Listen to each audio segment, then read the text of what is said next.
Christmas Day.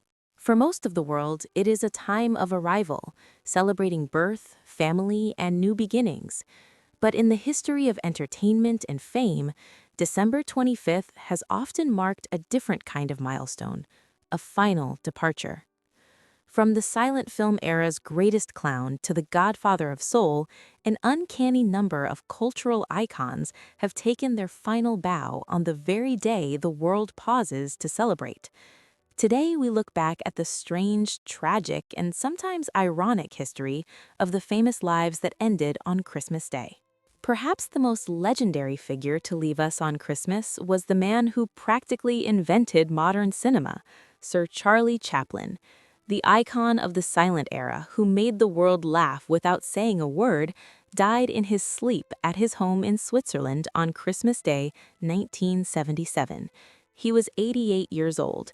His family later said that Chaplin loved Christmas, making his passing on that specific morning a peaceful, albeit poetic, end to a turbulent and brilliant life. If Chaplin's death was poetic, W.C. Field's death was pure irony. The cantankerous comedian, known for his on-screen hatred of children, dogs, and sentimentality, famously despised Christmas. He once mocked the holiday, calling it a nuisance. Yet, as fate would have it, Fields passed away on December 25, 1946, at the age of 66.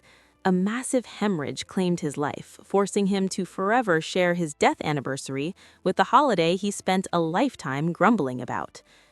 Decades later, Hollywood lost its king of cool. Dean Martin, the velvety-voiced crooner and member of the Rat Pack, died of acute respiratory failure on Christmas Day, 1995. For a man who spent his life making entertainment look easy, his exit was quiet. He was 78.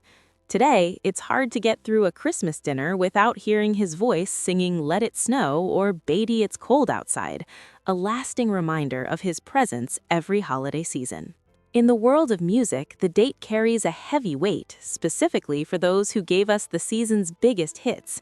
On Christmas Day 2016, the world was shocked by the news that George Michael had passed away at just 53 years old.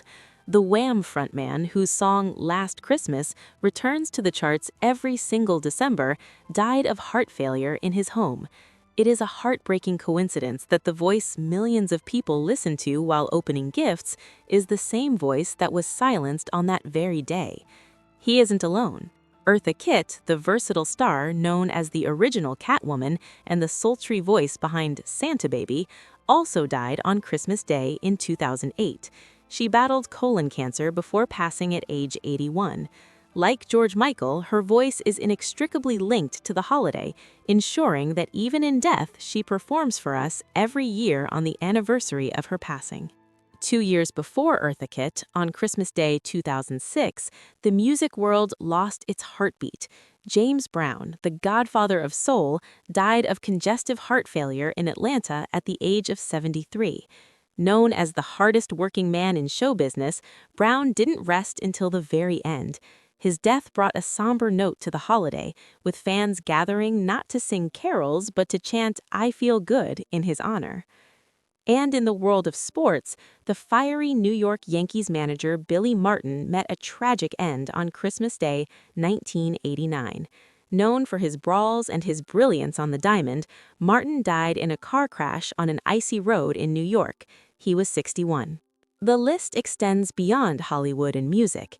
In 1983, the world of art lost the Spanish surrealist master Joan Miro, who died on Christmas Day at the age of 90. And in one of the darker chapters of history, December 25, 1989, marked the violent end of Romanian dictator Nicolae Ceausescu.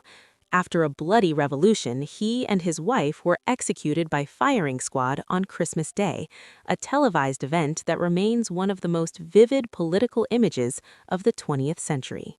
December 25th is a date on the calendar that looms large. It is a day of beginnings, but for these titans of culture, it was the day of the end. Yet through their films, their art, and the songs that play on loop every winter, they never truly leave us. They are as much a part of the holiday as the lights and the trees. ghosts of Christmas past who continue to entertain us year after year.